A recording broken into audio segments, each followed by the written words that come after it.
hello. How is it going, people? Welcome to the stream. Today, sorry, we have chill vibes.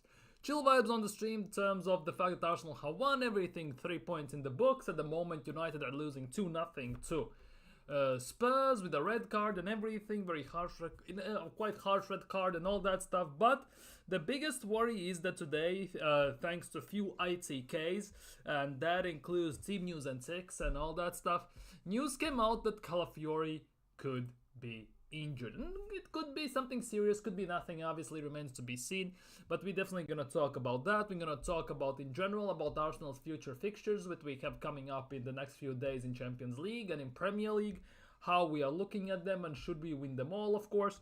And we're going to dabble in a bit into Mikel Arteta. And no Didi and none of that stuff. Basically, we're going to talk about, is he turning things around? Per se, in many aspects in which basically we've been screaming in 4 years to improve, but he not sure has done it yet, so we're gonna definitely look at that as well. So first things first, if you're new around here, don't forget to smash thumbs up, don't forget to subscribe, don't forget to hit that bell, get interactive live in the chat, in the comments and all that stuff. Hope everyone's had a great day. Great Sunday, obviously tomorrow is Monday, it is what it is, I guess. But yeah, we focus today on Arsenal and how they are doing. And we're gonna kick things off with something very random, very different, and something I never didn't decide to talk about, but just for a bit of a banter. In a way, just for a bit of a banter, but in general, just for a bit in this regard. We're gonna talk about Jens Lehmann, who apparently has been fined 135 grand by court for damaging his neighbor's garage with a goddamn chainsaw. Not sure how pissed off you have to be at your neighbors to attack them with a chainsaw, per se, but it is what it is. It's ex-Arsenal legend, and he has attacked someone with a chainsaw. Like, what the hell is he doing? Let's be real. I have no idea, but it's a mad one I read today. But the big one is obviously, it's talking about Calafiori and his injury, which obviously is on the biggest talking points at the moment for Arsenal fans today, because it was just a rumor at first, but obviously you know how one big account spreads a rumor and it spreads like a wildfire pretty much instantly, especially in a big fan base like Arsenal's. It basically picks up speed like no matter what. And according to Team News and Ticks, who I would say is not the most reliable one based on transfer news at least, we all know that it was all about the mystery Germans, certain signings which never came to life. But in terms of injuries and stuff like that, he has reported on some of them, and many times it has become true. So definitely today we're gonna look at that, we're gonna talk about this and whether it could be an issue. So because if he's injured, we are going back to potentially Kiwior at left back, by the way. I'm not sure people have clocked that because, let's be real, Zinchenko is injured. Tierney, not sure what's happening with him. Ben White is injured. He didn't play. Timber might be playing again right back on Tuesday. So on the left side, it could be Kiwior once again. So this is a big one. Maybe Skelly, but against Dembele and PSG, putting in Skelly could be a bit of a yikes one, I'm not gonna lie. But overall, yeah, according to Team News and Ticks, some rumors came out today. And, big up Nick in the chat, big up. According to reports, it comes from unconfirmed sources, as always, as it comes as rumors usually, but Calafiori suffered a knee injury at the end of the Leicester game. The thing is though, if you watch replays, if you watch some clips from that game at the end of the game, you could see him grabbing his hamstring and his knee, one of the two. It's hard to say because the image is a bit distorted and all that stuff, but he grabs it and he goes to the ground and just doesn't look good, let's just say that. And obviously as an Arsenal fan, there's a lot of PTSD settling in because people say, oh, but he kept playing, he saw out the game and all that stuff. We had the same with Timber. Timber got injured, he played on in the second half, bang, ACL gave out and that was that. So today again, there are some news, and Defender was apparently in tears after the game as well. The Italian went down during the celebration of Leandro Trossard's winner. It's basically the third goal, which has been given as an own goal by Wilfried Ndidi. But overall, yeah, obviously he saw out the game, and that was pretty much more or less the same amount as Timber played until he basically got that ACL injury. So the biggest question is he injured? Because at the moment it's just strictly a rumor. But again, between Arsenal, and since Arsenal is one of the biggest teams in the world in that sense, in fan base as well, it's spreading like wildfire. Many people already have caught on to that, and this is now a big talking point. Because if he is injured, our left back position is in a bit of a trouble. And it doesn't stop there. It still gets talked about the fact that the Italian went down after Trossard and everything. And the big thing is that yesterday, as it was reported, he went down. There are some images, obviously, after the game about the fact that he was leaving the Emirates with a knee brace. If you look at his left knee, you could see there is a brace. Now, it could be nothing, it could be precaution, at the same time, it could be something. Nobody knows what it's all on about, but Defender did spend time at least to take pictures with fans. That is cool, obviously, but the injury, it doesn't change the fact that this is a big talking point right now. Because overall, if you look at Arsenal's squad, which is not a great thing to be honest, but if you look at Arsenal's left back situation per se, it is a bit of a worry. Because if you look at our left backs, we technically have Calafiori, Kivior, Zinchenko, Tierney, Tomiyasu, and Timba. Technically, Skelly can play there, but we're not gonna count. So you have six, I reiterate, 6 potential left backs. So, Tomiyasu is injured, that leaves 5. Tierney is injured, leaves 4. Zinchenko injured, leaves 3. Potentially now, again, Calafiori is injured, which leaves just 2. Especially with the fact that Ben White didn't play, and it still hasn't been confirmed whether he will be ready for the PSG game. It means that Timber as well. He could be playing left back, but he might actually not. He might be needed for the right back spot. Which only leaves, at this given time, only again Jakub Kivior at left back. Which now, again, in my opinion, spells quite a bit of trouble for Arsenal in that sense. Because if you think about it, we're gonna play PSG, for example. Who plays at right wing for PSG? Exactly, Ousmane Dembele. Very direct, very technical forward winger, and obviously Kivior always has had troubles against those. We have seen it before. Obviously there were times he has gotten the best of them, but many times, most of the time, they have gotten the best out of him in those one-on-one duels. So at the moment, Arsenal are in a bit of a trouble again left back wise, because if we play Kivior there, obviously it kind of changed the dynamic of the team, it changed the dynamic of the tactics we will play.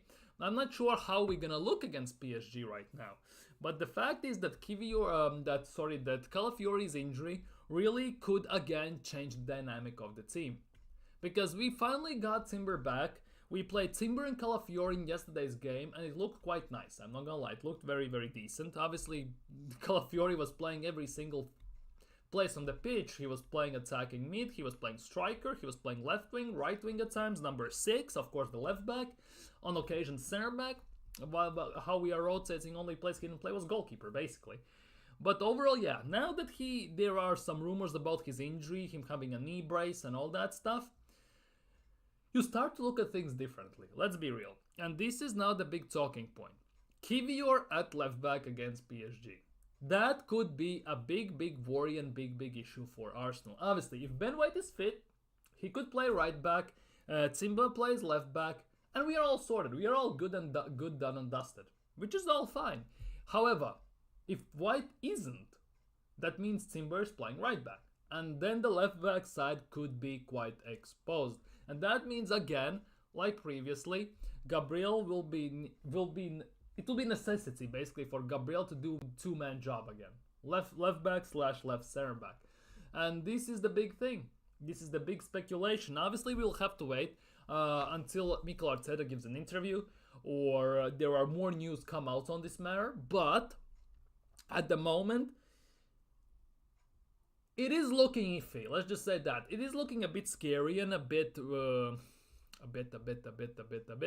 strange. The fact that all of a sudden these news come out of nowhere, because there have been talks about the fact that he's been cramping up. It has happened in numerous games. He has been subbed off. He has still played after the cramps and everything, but he still hasn't gone up to the best of the fitnesses, and that is a big issue for me, because he gets again ran into the ground. He plays pretty much full 90 and without any substitutions. So that might be showing slowly but steadily at the moment. So we will see what's gonna happen with that. But again, biggest issue with this is that we again will be very, very, very thin in that defensive department. And speaking on Calafiori, here is the Riccardo Calafiori's heat map for the game against Leicester. As you can see, obviously we are attacking downwards. Let's be real. Raya is in goal in number 22 and all that stuff. So as you can see, in this game, he spent most of the time in the left wing / left mid spot. He did a bit of a job, left back, left center back type of play. He was somewhat a striker as well, and he was in the middle, he was on the right side. He was basically all over the map besides right back spot, which Timber had it covered. And this is the big thing. It's all fun and games, it's all great when he goes forward, opens up Martinelli for spaces, overlaps and gives him an extra dimension to pass and to maybe run into, given that he's opened him up. The issue about it is, though, defensively it could leave us very, very open against the big teams. Obviously, if we play against bigger team, Mikel Arteta might say to him, you know what, you like going forward, cool, all of that, but this game you need to stay back a bit more, because getting us countered or them getting the ball, it could be more dangerous because they have better players, better output in the games, and that could be a bit of an issue. But overall, yeah, in this game against Leicester, you could see he was all forward, all attacking. Now, 100%, if we were playing PSG, I don't think we would see him as going forward as, well, basically as against Leicester, because two different teams, two different styles, two different caliber of teams. Let's be real, one is fighting for Champions League, one is basically battling relegation at the moment, since they haven't won a game as of yet in Premier League as well. So, as good as Riccardo Calafiori is, the defensive part of Calafiori on a level really, really still bothers me. Because we haven't seen like 10 out of 10 proper defensive performance. We have seen it from Timber, let's be real, we saw it last year before he got injured, we have seen it this year as well. But this year, yeah, Calafiori is pushing a lot forward and he is not maybe coming back as much, because that left side in a way for Mikel Arteta feels very sacred in terms of going forward, pushing ahead, inverting, overlapping now as well in a way to help Martinelli. It looks like that left side is the chosen one basically to open up Martinelli. But that leaves gaps. Against Dembele, for example, in PSG, that could be very detrimental to the outcome of the game, to our defense in general. Because let's be real, Dembele is a very technically good player. And technically gifted players tend to get best of our defense on multiple occasions, unless they are very careful with that. So we haven't seen Calafiori do much of defensive job as of yet. So we'll have to wait and see what's happening with that, especially with the rumors of Calafiori being injured on that left knee and everything, or wherever that injury is. But yeah, Calafiori is as good as he is going forward. I'm still worried about his defensive prowess, because against Bologna and everywhere he was defensively. Spurs have scored, really? Holy crap! Spurs leading 3-0. Spurs actually scored a third goal. Holy moly! Who scored for Spurs? Spurs 3-0, goal for Solanke. Solanke finally has actually scored. How mad is that? But yeah, where were we? Calafiori. This injury again comes in a very bad time, because we have quite a bit of players injured already. And it usually comes in positions that we have either a lot of cover and then many players get injured in those positions, or we have no cover and players get injured in those positions. That's how Arsenal basically get their injuries, if you think about it. Because we don't have a proper cover for Odegaard, he gets injured. We have a lot of cover for left back, and most of our left backs / right backs, basically players who can play left back are injured as well. So it's a very weird one that we basically were screaming during transfer window for Arsenal to sign a striker, which I still think we should have done if we wanted properly to challenge for the title. Yet at the same time, the fact that we have signed so many defenders at the moment is paying off. Because imagine if we don't sign those 2-3 extra defenders Arteta has pushed for the last summer windows, and everyone gets injured right now. We would legitimately have no cover. We would have to play Skelly at left back, for example, potentially even.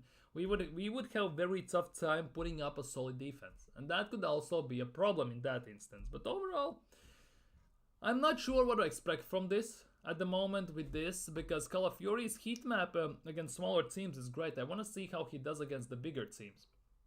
But this, of course, still is a big worry for me. Calafiori's injury, that the ITKs are talking about it, I'm not sure what to expect from this. Genuinely not sure what to expect from this. It could be just a rumor, but it is what it is. The thing is, the team news and ticks, as I said, transfer news wise, he let us down this transfer window with his page and everything. Yet at the same time, when it comes to a different type of rumors, he actually tends to be spot on. And at the moment, it is going wild. Oh, Ten Hag is trending worldwide. The big question is, will Ten Hag get sacked today? Or tomorrow, basically, before the next weekend? Anyways, I lost my train of thought. But yeah, let's see if there's anything else on Calafiori. Calafiori. Kai Havertz has won Arsenal's August goal of the month. Interesting. Interesting. Anything else? Bukayo Saka has won Arsenal's Player of the Month for August. Who we played in August? To be honest, I think Raya should be winning this Player of the Month award. For me, Raya is more deserving, because if it wasn't for Raya, we wouldn't be winning certain games. We wouldn't be drawing certain games. Because Raya kept us in the game against Wolves on that Strand Larsen save in the end of the first half on the header. Who else? Against Villa, Watkins missed empty net, and then that recovery save on Watkins' header as well. Raya saved us big time there. So for me per se, it should have been Raya, to be honest, who should have been for August. Genuinely. You think Raya will win it for September? Raya for September. Let's look at this. Arsenal's fixtures. What are we coming? Who we have played and what is coming up for us? That is the big one. You say for September. So against Spurs, they didn't come. Atalanta, that Champions League double save on penalty and the follow through definitely could be there. Against City, I kind of can see that. Bolton doesn't count. Against Leicester, the thing is, against Leicester, he didn't do anything. He had few shots. He conceded 2 of them. Rest of them just didn't have to do much. But then, and the next game is in October. So for this month, the pool of the games he has to be basically decided from.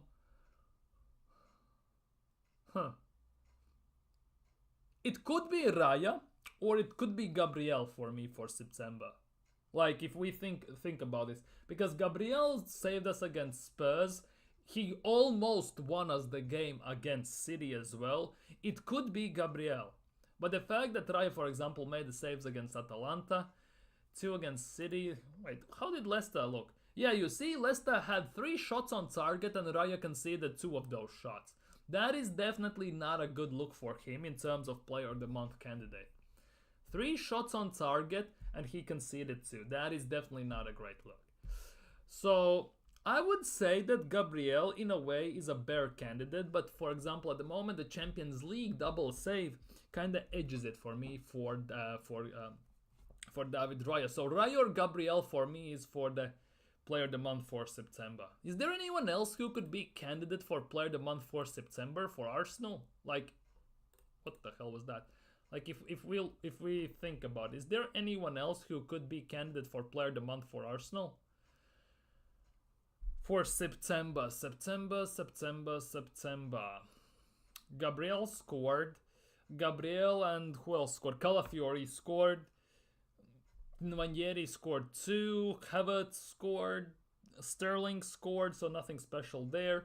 And here again, Trossard scored, own goal. Martinelli scored, Martinelli assist. I'm not sure. It most likely will be Gabriel or Raya for September Player of the Month. That would be at least my guess. That would be one of the players I would give it to.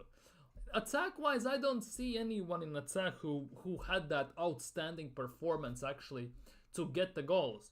Because in September we have scored 1, 3, 8, 12 goals we have scored. 3 who scored there. We have scored 12 goals, and about 4 of them have been scored by defenders. And the rest of the goals have been spread out into attack, like all over the place. Like Havertz, Havertz, Ranieri, Sterling, Martinelli, Trossard. So it definitely, in my opinion, is between Gabriel and Raya for September Player of the Month. But while we are here, let's look at some future fixtures for Arsenal, because that will be a big talking point at the moment. Let's look at the fixtures until the next international break. Next international break is well, in a week, basically. In a week we have international break. We play against PSG at home, then we play Southampton at home, and then we have international break. You know what? I hate these international breaks. For some random Nations League and everything, might as well bin it, because the amount of games we have to play, for footballers have to play, is just hella nuts, let's just say that. But yeah, so we have to play PSG and Southampton. If we want to get anywhere in Champions League, we must win the game against PSG. To be honest, Arsenal haven't faced PSG quite a lot, to be honest, as well. I was looking at this yesterday. Arsenal versus PSG. We have played them only 4 times.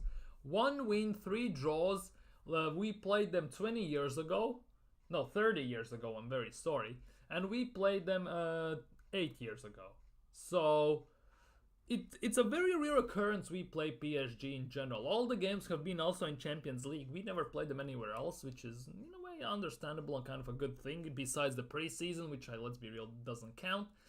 But in Champions League, last time we played them 8 years ago, we drew 1-1 in Paris, and then we drew 2-2 at the Emirates. Before that, we as well drew 1-1 in Paris, and then we won 1-0 at the Emirates. So it's very interesting how this looks, because then this will be the 5th time only the teams will meet in a official match game. And at the moment, Arsenal obviously have gotten the best of them all every single time. Which, by that I mean they haven't lost to them, let's be real.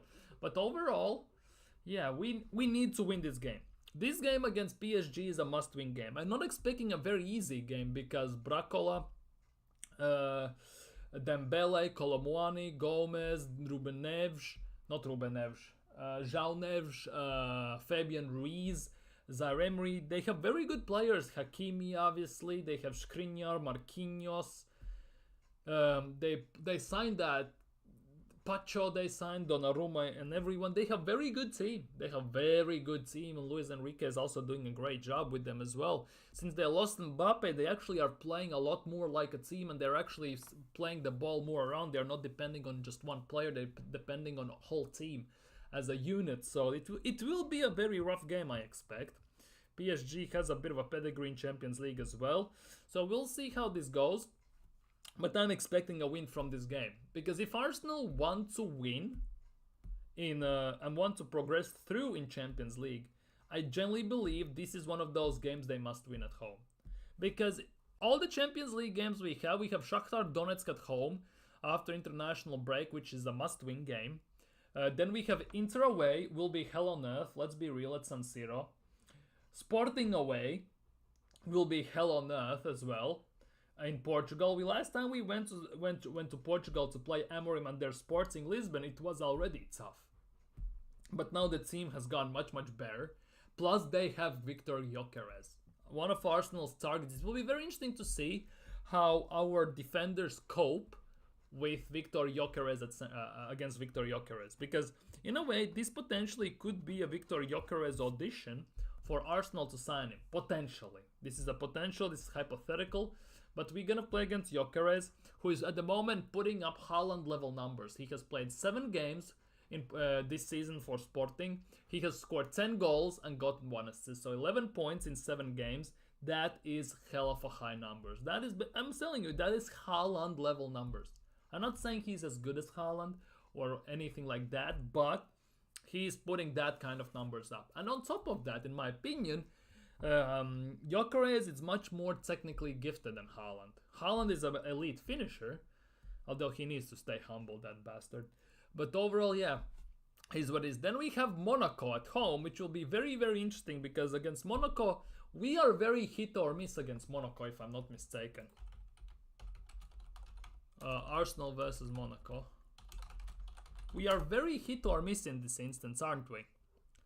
Arsenal versus Monaco. We have played them before. Club record, never mind. Yeah, we have played them only 2 times.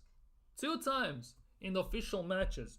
And obviously in preseason as well, but that doesn't count. But it has been hit or miss because if remember this 2015 Champions League against Monaco. Remember that? Where we lost 3-1 at home, and then we won 2-0 away, and it was at a time when away goals were still a thing in Champions League. And we solely lost on away goals. We basically screwed up the game at the Emirates, and then we basically nearly got it over the line at their stadium in Monaco. That was a rough one to swallow, I get. That was one of those games when I knew that Wenger won't last anymore much longer. He lasted a few years, but overall he didn't last that long anymore. He lasted 1.5 years more. But overall, yeah, it was a rough one. It was a rough one. We basically screwed ourselves over at Emirates, and then we went to Monaco to try to get our best job done. Nearly happened, but yeah, Giroud missed a chance, a sitter pretty much. We could have got over them, but we lost to them and we went out. So that wasn't great. But it's a must-win at Emirates. Don't repeat what happened 9 years ago.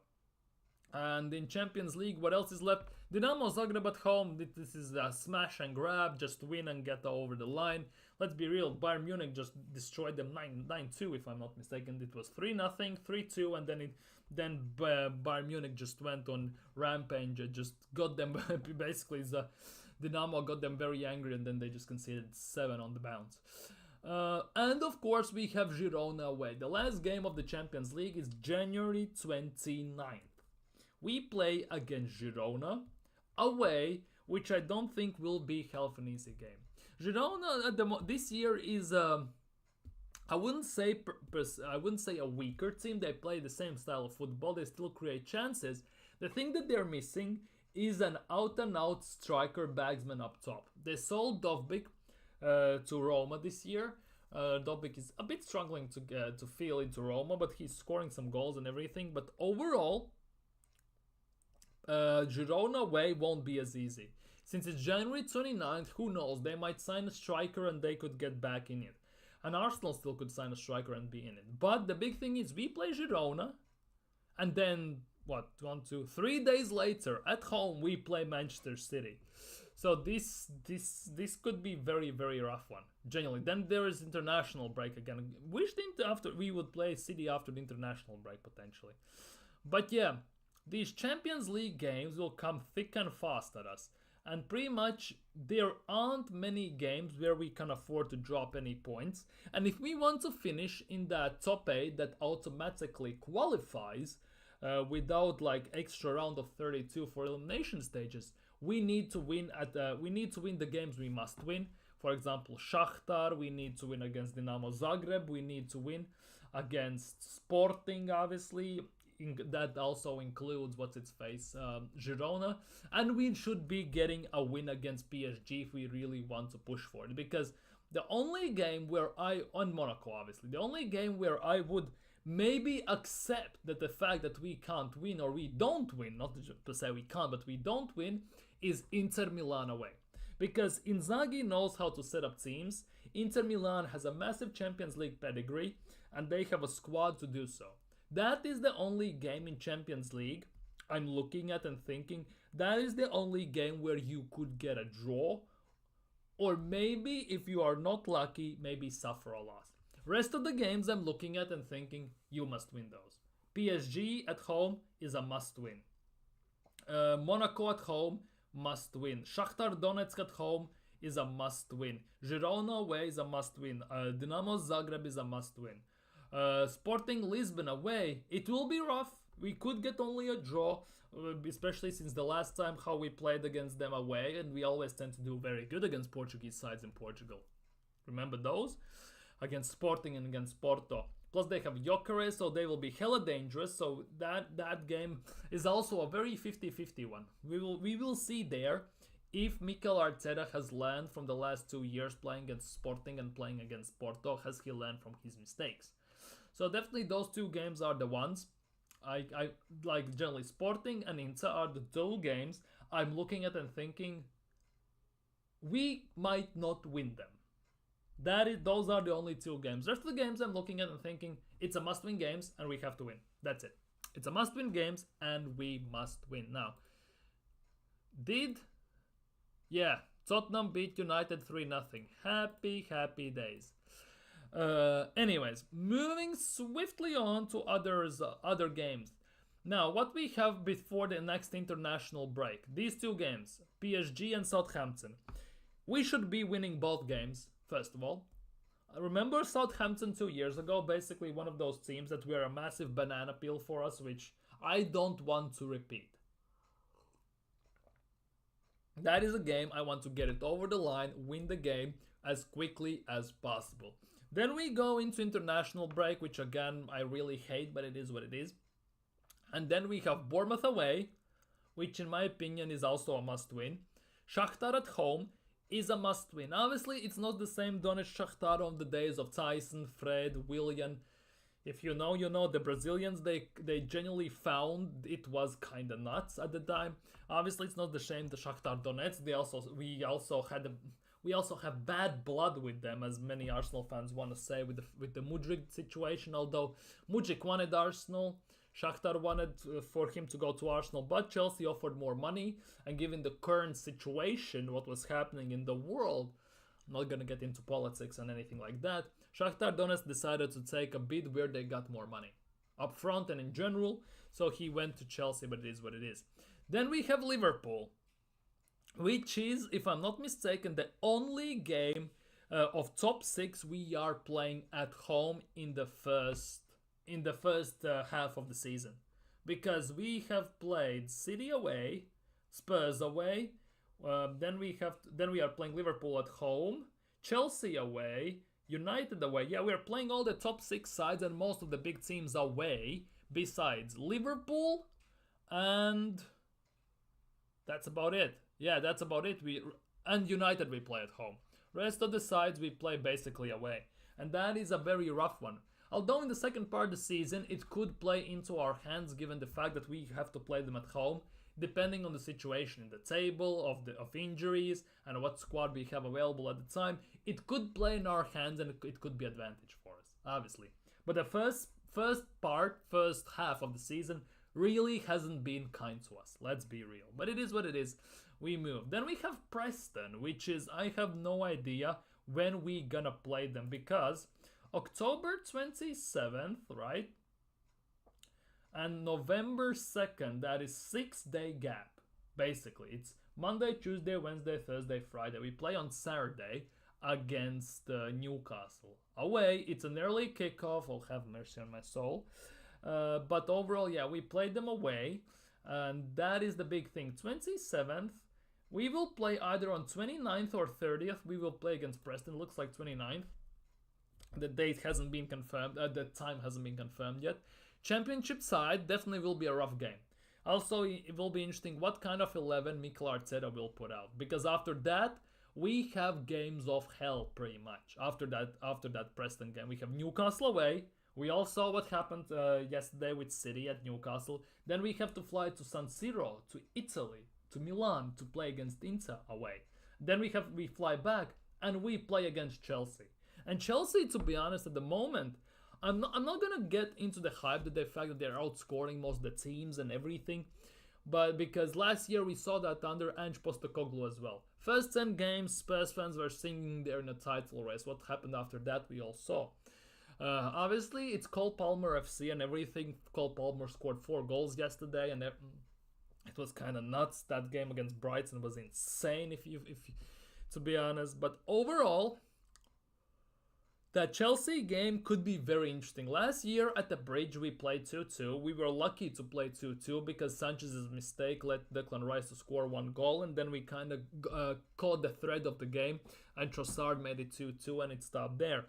But the fact how good the Chelsea attack will be a very good test for our defense. Because our defense, as people like to point out all the time, we have the best defense in the league and all that stuff. But it has been struggling on occasion recently. And Chelsea have arguably one of the best attacks you can imagine. Because the way they score goals, Chelsea are one of those teams that will basically win some games 4-5-0, 4-5-1 and stuff like that. But they will also win some games 4-3, 5-2, 5-3. But there will be games where they will struggle and they will get pumped as well, like 4-1 or something like that. Because as good as their attack is, their defense is quite shaky. The thing is though, can you expose that attack? Maresca is doing their best job to kind of mask the defensive deficiencies with a very, very intimidating attack. So it will be very interesting because Jackson also has hit a good form. It will be I would say it will be very interesting. Also, Sterling I think might not be available for that game since he's a loanee from Chelsea. So it will be one player short already in that regard. But yeah, after the game against we have we play Liverpool home, Preston away, Newcastle away, Inter away, Chelsea away. Then we go into international break, which is kind of cool. Then we have Nottingham Forest at home and we play Sporting away. Sporting away, as I said, is one of those games where I expect we should be winning because I'm an Arsenal fan. Reality is though, 2 years ago we played against them. We all saw how that went. We got a lucky 2-2 draw. We last year went to Portugal to play Porto, and we all saw how that went. We didn't even get a single pretty much shot on target, and we won. And we lost that game 1-0 when Porto scored straight on the time of the death, pretty much in the last seconds with the last kick of the game. So that Sporting game away will be very, very interesting. And of course, as we all know, Sporting Lisbon has Victor Gyökeres in their team.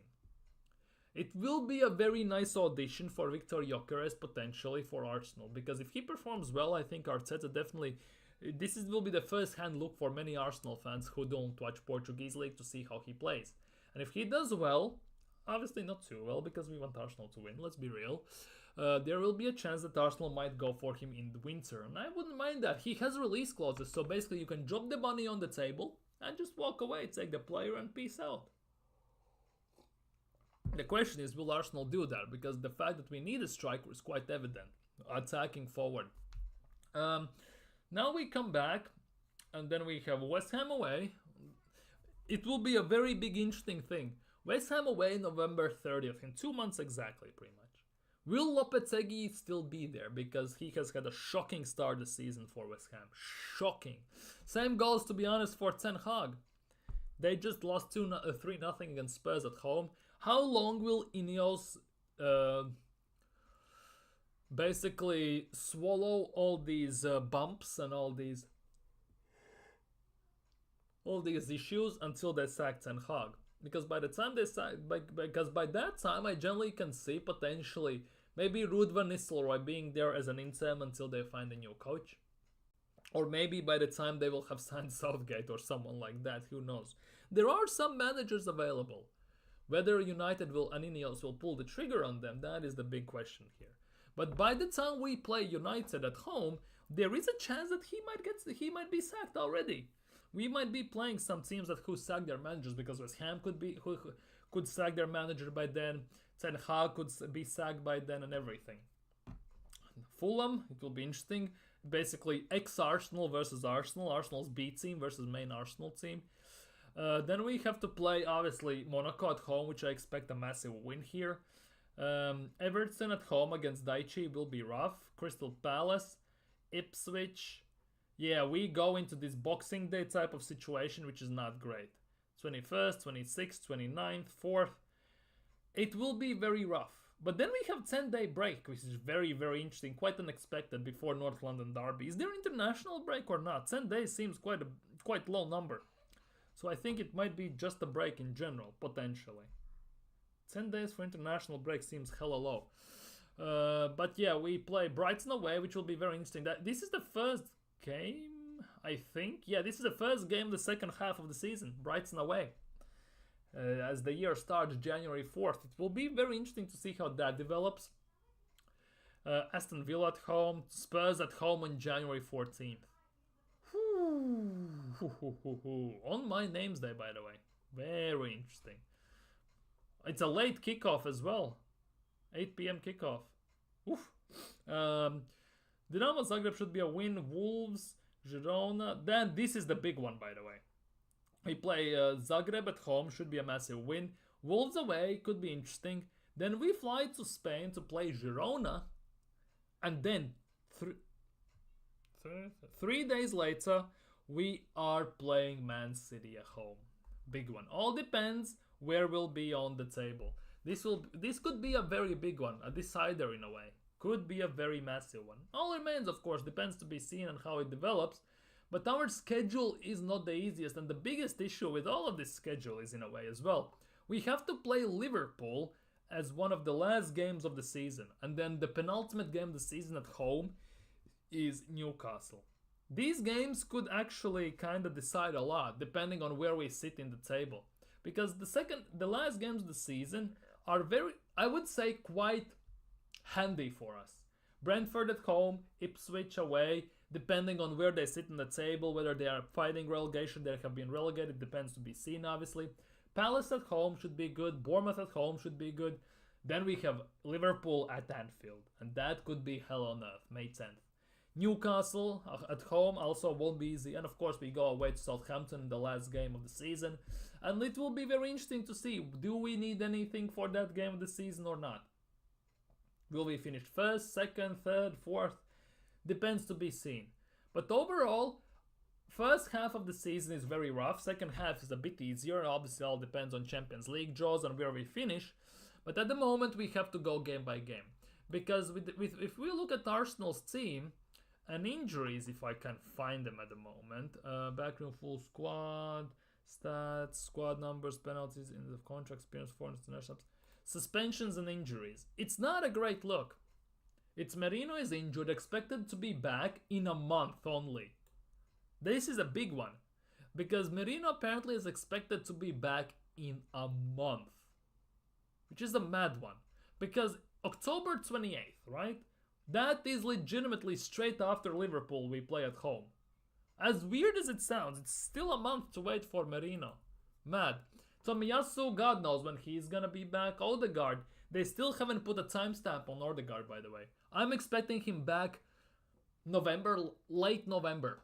Maybe December, by Christmas. Because if they are keeping this very low, they don't want to cause panic. There is no other reason for us not to tell the severity of the injury. There is no reason, unless they're playing some sort of high 3D chess mind game so they don't want to reveal what exactly is going on.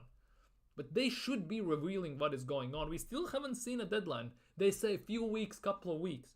But if it was a couple of weeks, it wouldn't be the case. He would just say it's a couple of weeks. The indications, and you have to read between the lines, there's definitely something more going on there than it meets the eye, and it's been said basically in the public, 100%. Zinchenko injured again, sell him in January for fuck's sake. Raya is back, I don't know why he's still here. Tierney as well, who knows what's gonna happen with Tierney. But now we have this issue. Will he be joining that list? Will be Calafiori joining that list? That is the big question right now. We are sitting here and just waiting.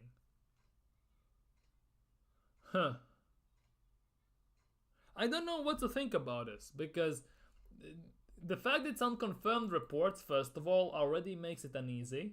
Makes me a bit uneasy. The fact that it comes from Team News and 6 as well is a 50-50 one, because he got most of the transfer news wrong this summer, yet at the same time, when he has spoken about other instances, injuries and stuff like that, more often than not he's been spot on, which is very, very scary for me in that instance. The good news is, obviously, he's been seen wearing, and he's been seen with fans, taking pictures after game, all that stuff, but he has had a knee brace. The question is it just precautionary, or is there something to the knee, to the hamstring, or to the calf, or whatever? It's very, very, very weird, the way it's been phrased as well, in my opinion, because it says that suffered a knee injury at the end of yesterday's game against Leicester City. Apparently the player was in tears after the game. The big issue with all of this, right? The fact that he's in tears and everything, the Calafiori injuries, he doesn't have the best injury record if you look at things. Calafiori's injury record is actually, like, it's 2 pages. Like 75 games with the ligament injury. So he has had already a massive, like, ACL injury already once. And now look at the games he has missed over the years. Like, for a guy who is only, how old is this bastard?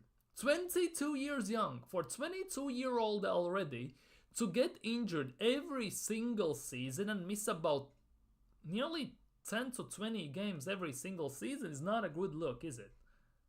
Is not a good look, because he missed for Roma 75 in one season. He missed 5, another ligament injury. He got COVID. Then in this season he missed 24 games in 2021 season with lots of hamstring muscle injuries. He always gets these muscle problems. I hate these unknown injuries. That's a See, muscular problems again, and he missed this amount of games. 13, he missed again, extra 7. 20 games he missed then. 22-23 season, right? 23-11 plus 7, 15, 16 games. He missed 16 games. So every single season he missed at least about 13 to 16 games on average, which already is not a good look. However, last season he missed only 2 games, which is great. In that instance, which is very great, just a knock, which is not bad. Now, he already has missed 1 game at Arsenal with cough problems, missed 11 days. The fact that he already now is profiled and everyone's scared, and the fact that he could be injured for a longer period of time now is not a good look. It's genuinely not a good look. And now it also raised the question of what Arsenal will do this season. Arsenal have signed about billion defenders. The issue with this is most defenders that we could be playing are injured in the same position. Left back, left back, left back. If Calafiori is injured, it's also a left back. Ben White, we don't know what's happening with Ben White as well. Because if he's fit, he could play right back and then Timber could play left back against PSG. If White is not fit, it means Timber plays right back, and that means we have to play Kivior as a left back. Or Luis Skelly as a left back. One of the two. Because we don't have any other options to put there. And Skelly against Dembele, even Kivior against Dembele, I don't like.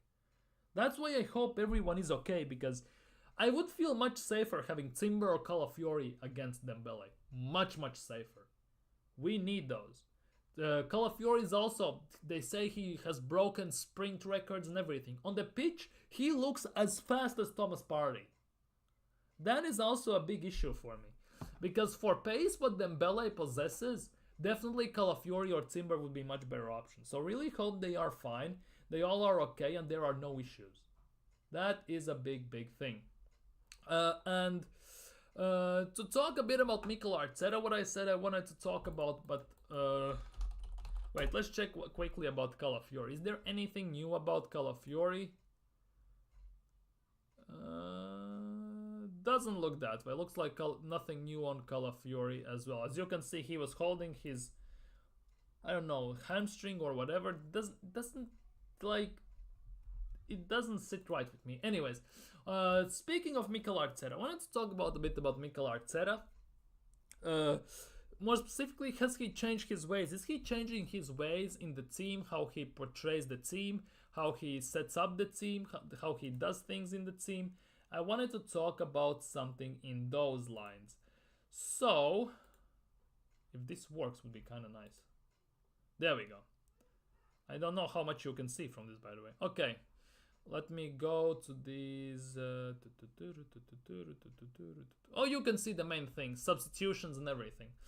Basically, Arsenal, Mikel Arteta has been called out multiple times for being stubborn, for being very pragmatic, for not reacting to certain aspects of the game as quickly as he should be reacting, saying that other teams he's very not proactive, he's very reactive. He reacts on the other teams, what they do, how they do things. And that what he's been very much discussed about in these terms, the rotation issues and everything. And that is something I wanted to talk about. More specifically, is he changing in his ways? Because he's been here for nearly 5 years. We are 3 months away from being at 5 years. Exactly 5, well, a bit less, but exactly 3 months of being at 5 years. And I must say, it's a very hit and miss for me. If we talk about per se for team, he doesn't rotate a lot. He likes to stick to one starting 11 and mostly rotates if there is just a bare necessity. If there's an injury, if there's a red card, very rarely he rotates just because he can. Obviously, it comes together with the fact that we haven't had a bench in general to rotate with, but at the moment we have, and in certain instances, in certain positions, but he still doesn't do that. Because if Odegaard wasn't injured, let's be real, Trossard doesn't start pretty much any single game. And there are many instances you could say that that is the case. He doesn't want to switch up formations, he doesn't switch up the tactics still to this day.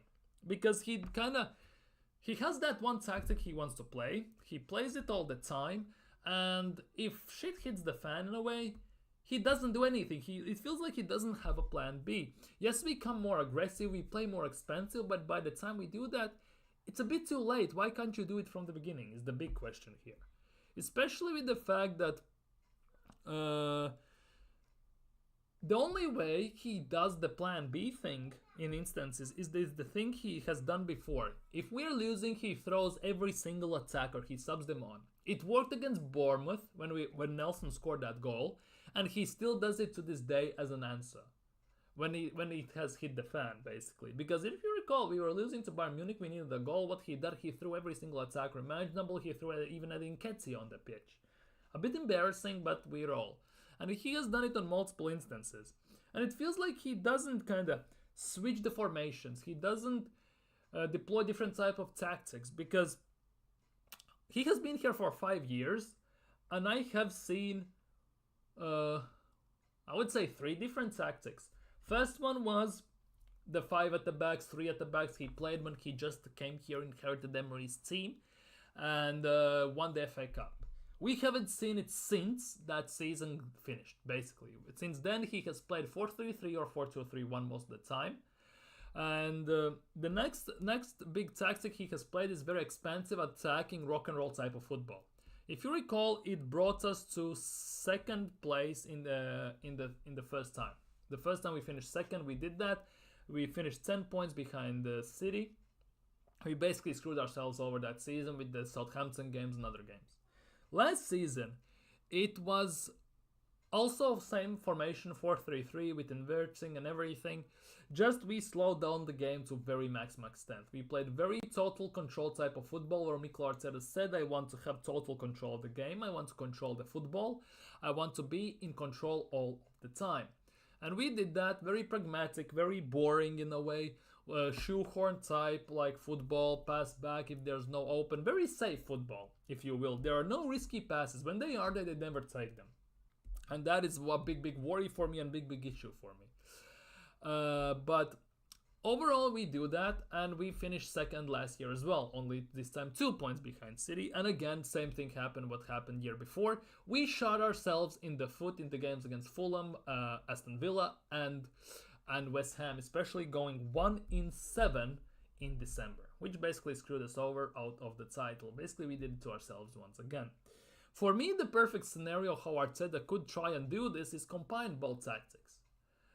Play open, expensive football like we did 2 seasons ago, get 2-3 goals, and then slow down and take last year's tactics and this year's tactics, Take total control of the game and very pragmatic football. Let them attack, we can hit them on counters if we need. We have the pace, we have the talent to do so.